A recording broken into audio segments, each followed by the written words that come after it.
ils reviennent. Mais qui sont les deux témoins? Eh bien, avant de vous révéler qui je pense être ces deux témoins, laissez-moi d'abord vous présenter les trois candidats possibles. Numéro 1, Jean-Baptiste.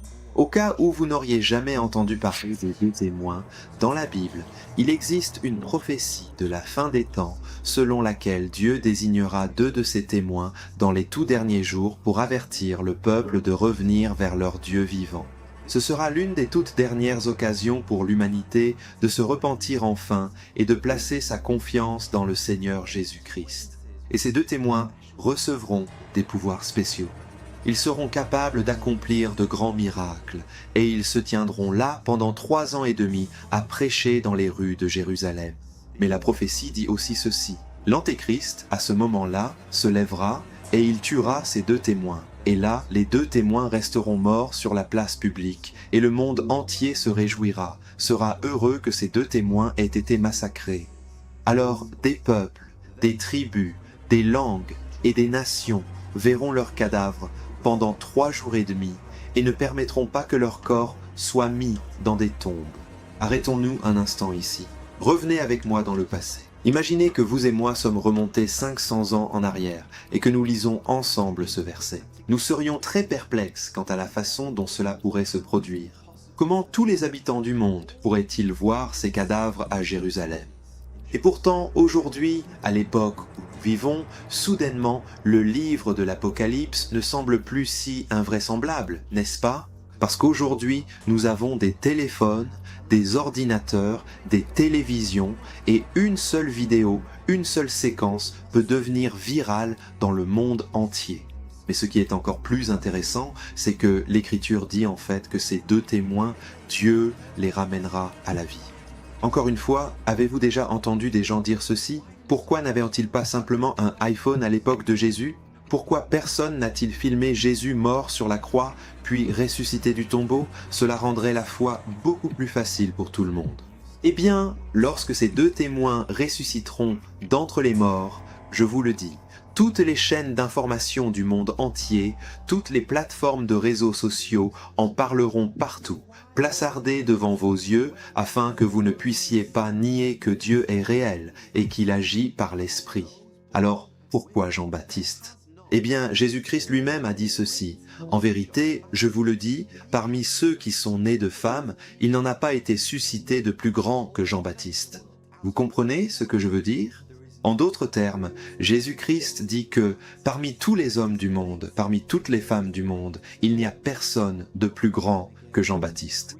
Alors, n'est-il pas logique que si c'est le plus grand des hommes, Dieu l'utiliserait à nouveau pour prêcher la repentance au monde entier, et qu'il serait donc l'un des deux témoins? Et aussi, le saviez-vous? Jean-Baptiste n'a eu qu'un ministère de 6 mois. Il n'a pu prêcher que pendant 6 mois, puis il a été décapité. Mes chers amis, cela semble être une période très courte.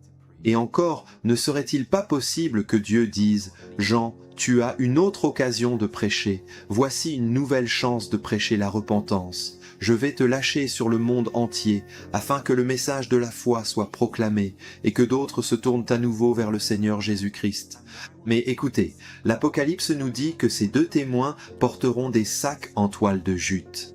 Pourquoi porter de la toile de jute? Dans la Bible, quand un prophète ou le peuple en portait, c'était un signe de deuil face au péché. Cela annonçait aussi l'approche du jugement de Dieu, les prophètes disant « Repentez-vous, détournez-vous ». Et que savons-nous du message de Jean? C'était un message de repentance. Mais je me demande s'il n'y a pas quelqu'un qui regarde cette vidéo en ce moment et qui se dit « Tu sais quoi? J'adorerais être l'un de ces deux témoins. Ce serait l'un des plus grands privilèges de prêcher l'Évangile, de prêcher et de prophétiser à la fin des temps, de dire aux gens de revenir à Christ. » Et je veux dire ceci, il n'y a aucune raison pour que ce ne soit pas un croyant ordinaire. Après tout, Dieu peut bien faire se lever des pierres pour témoigner, pour crier en son nom. Alors pourquoi ne pourrait-il pas utiliser un croyant ordinaire comme toi ou moi? Mais il y a une chose que tu dois garder à l'esprit, ces deux témoins seront mis à mort, et quiconque accepte ce rôle doit être prêt à mourir. Et qu'avons-nous dit à propos de Jean-Baptiste à l'instant? Jean-Baptiste était hardi comme un lion. Il a interpellé la personnalité publique de l'époque, Hérode, et il lui a dit tu dois te détourner de ce péché. Il ne t'est pas permis d'avoir cette femme pour épouse. Repens-toi. » Et qu'est-il arrivé? Il a perdu la tête pour le Seigneur Jésus. Mon cher ami, si tu veux être un témoin pour le Seigneur Jésus-Christ, que ce soit l'un des deux témoins ou que ce soit à notre époque actuelle, chacun d'entre nous doit se poser cette question très importante. Suis-je prêt à perdre la tête pour le Seigneur Jésus-Christ? Cela semble radical, mais ces jours pourraient bien arriver. Mais peut-être que l'argument le plus fort selon lequel Jean-Baptiste pourrait être l'un des deux témoins se trouve à la dernière page de l'Ancien Testament. La dernière prophétie de l'Ancien Testament dit ceci: « Voici, je vous enverrai le prophète Élie avant que vienne le grand et redoutable jour du Seigneur. » Dieu a donc promis que juste avant le jugement final, lorsqu'il déversera toute sa colère sur la terre, le prophète Élie viendra. Et Jésus, comment Jésus a-t-il parlé de Jean-Baptiste? Il a dit: « Si vous voulez bien l'accepter, Jean lui-même est Élie qui devait venir. » Mais d'accord, nous avons un petit problème ici, car Jean-Baptiste lui-même a en fait dit « Je ne suis pas Élie ». Alors pourquoi Jésus a-t-il dit qu'il l'était?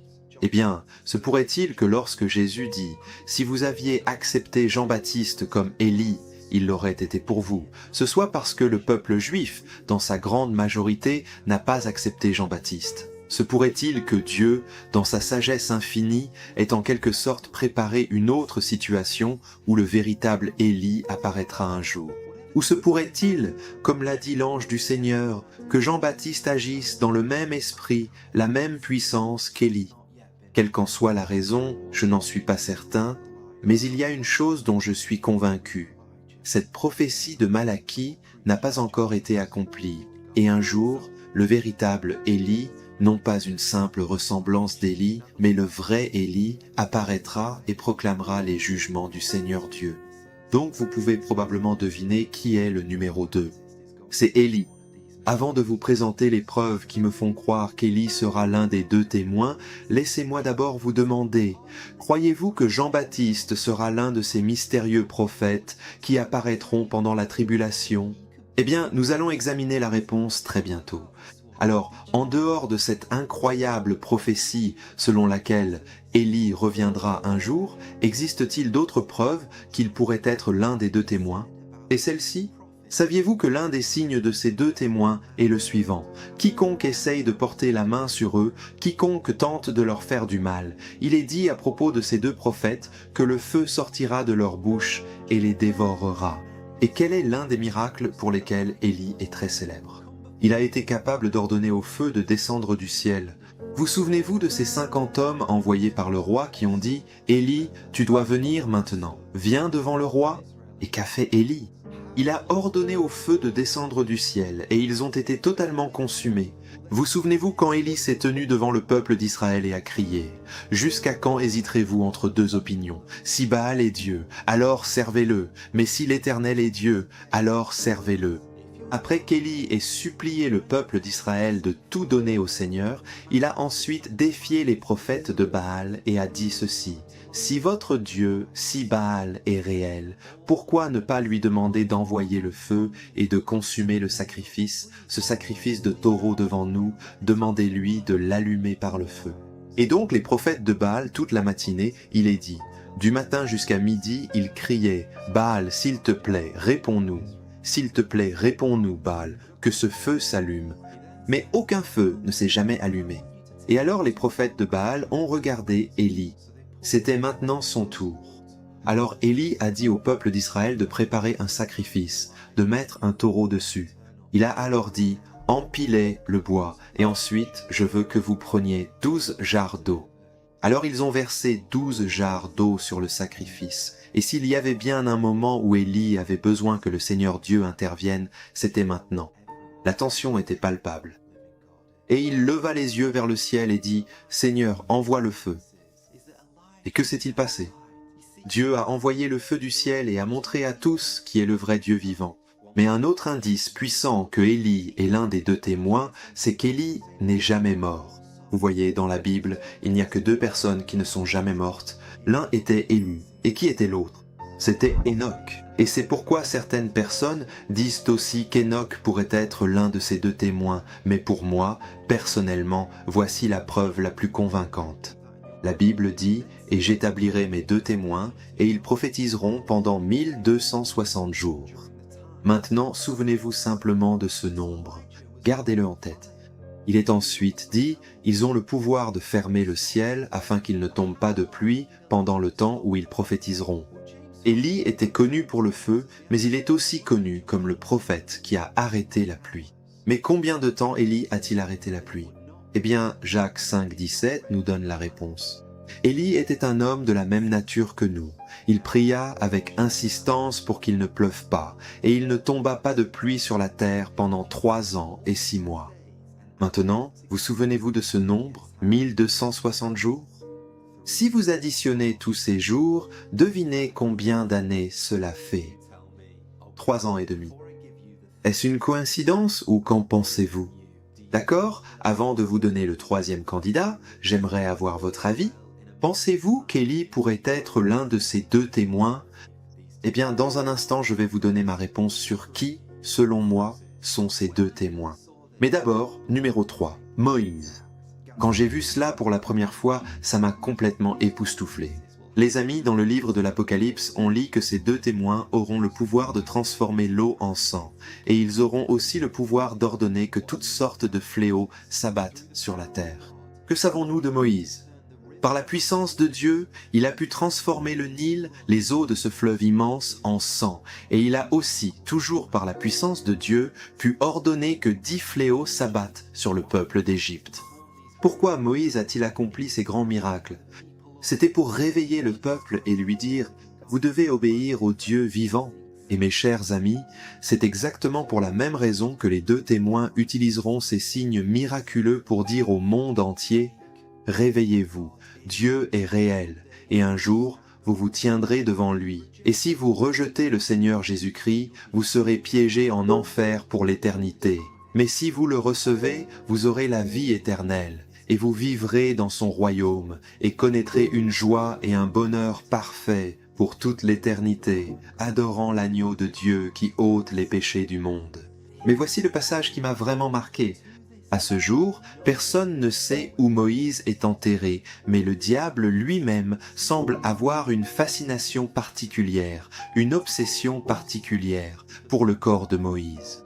Le livre de Jude dit « Or, l'archange Michel, lorsqu'il contestait avec le diable et lui disputait le corps de Moïse, n'osa pas porter contre lui un jugement injurieux, mais il dit que le Seigneur te réprime. » Vous voyez, ce que je trouve particulièrement étrange, c'est ceci. Pourquoi le diable était-il autant préoccupé par le corps de Moïse? Pourquoi ne se disputait-il pas le corps de Noé, de Samson ou de Jonas? Pourquoi Moïse? Se pourrait-il que le diable, qui connaît les Écritures mieux que n'importe quel chrétien regardant cette vidéo en ce moment, mieux que n'importe quel théologien dans n'importe quel institut biblique, se pourrait-il que le diable sache qu'un jour Moïse sera ressuscité et qu'il sera l'un de ces deux témoins chargés de ramener de nombreux fils, de nombreuses filles au Dieu vivant? Je veux dire, réfléchissez à cela. Y aurait-il quelque chose de plus convaincant pour le peuple d'Israël que de voir Moïse, leur ancêtre, celui qui leur a apporté la loi, celui qui leur a donné les 10 commandements, de voir Moïse vivant et respirant parmi eux, prêchant dans les rues de Jérusalem et disant « Je vous dis la vérité, Jésus-Christ est notre Messie, tournez-vous vers lui ». Ne pensez-vous pas que le peuple d'Israël aura les yeux ouverts et qu'il pourrait bien y avoir un immense réveil de la nation juive où beaucoup se tourneront vers le Dieu vivant et placeront leur confiance dans le Seigneur Jésus-Christ? Alors, l'attente est presque terminée. Avant de vous révéler qui, selon moi, sont ces deux témoins, il reste une dernière pièce du puzzle à considérer, et la voici. Le prophète Zacharie parle de ces deux témoins des milliers d'années auparavant, mais il les appelait deux chandeliers, deux oliviers. Et le saviez-vous? Dans le livre de l'Apocalypse, chapitre 11, ces mots exacts sont repris. Mais pourquoi n'y a-t-il que deux témoins? Eh bien, tout au long de la Bible, il semble y avoir une insistance sur la puissance de deux témoins. Dans le Deutéronome, il est dit « Par la bouche de deux témoins ou de trois témoins, une parole sera établie ». Lorsque Jésus-Christ est ressuscité d'entre les morts, vous souvenez-vous combien d'anges étaient assis sur le tombeau pour témoigner que le Seigneur Jésus-Christ était ressuscité? Il y en avait 2. Vous souvenez-vous lorsque Josué a envoyé des espions à Jéricho? Combien en a-t-il envoyé? Il en a envoyé 2. Et terminez la phrase pour moi. Le Seigneur a envoyé les disciples 2 par 2. Alors, qu'est-ce que je crois être ces 2 témoins? Je peux totalement me tromper à ce sujet, mais je crois que la réponse se trouve sur la montagne de la transfiguration. Montons sur la montagne et tenons-nous là avec Pierre, Jacques et Jean. Et Dieu lui-même a associé 2 hommes pour se tenir avec le Seigneur Jésus-Christ. Qui étaient ces 2 hommes? Moïse et Élie. Et personnellement, je crois que Dieu va utiliser exactement ce même duo pendant la tribulation, et que Moïse et Élie seront ces 2 témoins. Moïse représentera chaque croyant qui est mort dans le Seigneur, qui a été ressuscité et ramené à la vie, tandis qu'Élie représentera chaque croyant qui a été préservé de la tombe, parce que le Seigneur Jésus-Christ est revenu. Moïse représentera la loi, tandis qu'Élie représentera les prophètes.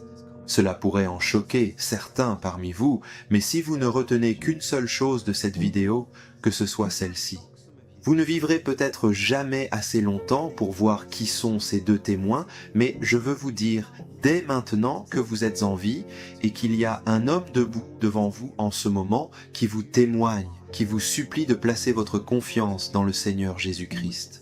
Vous souvenez-vous, il y a quelques minutes, lorsque je vous ai montré la prophétie dans Malachie concernant le retour d'Élie?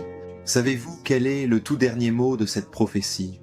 Savez-vous quel est le tout dernier mot de tout l'Ancien Testament? C'est ce mot-ci, le mot malédiction. Et le saviez-vous?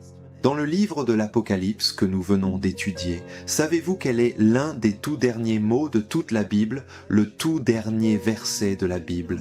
Il dit ce mot, grâce. Et mon cher ami, il n'y a qu'une seule chose que je dois vous demander, c'est celle-ci. Êtes-vous sous la malédiction ou êtes-vous sous la grâce? Si vous êtes sous la malédiction, cela ressemble à ceci. Vous avez rejeté le Seigneur Jésus-Christ et en ce moment même, vous vous tenez nus devant le Seigneur Dieu et toute la loi est devant vous.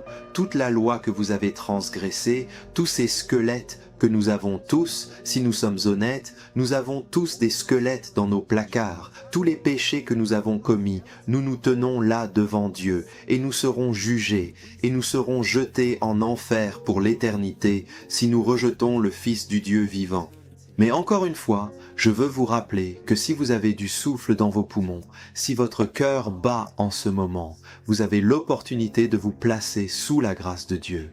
Et tout ce que vous avez à faire, c'est de venir au Seigneur Jésus-Christ, celui qui est mort sur la croix, celui qui a été puni pour votre péché, celui qui a été crucifié, qui a été écrasé, qui a été meurtri, qui a été battu, qui a souffert là-bas. Son sang a été versé afin que vos péchés puissent être effacés, afin que vos péchés puissent être lavés.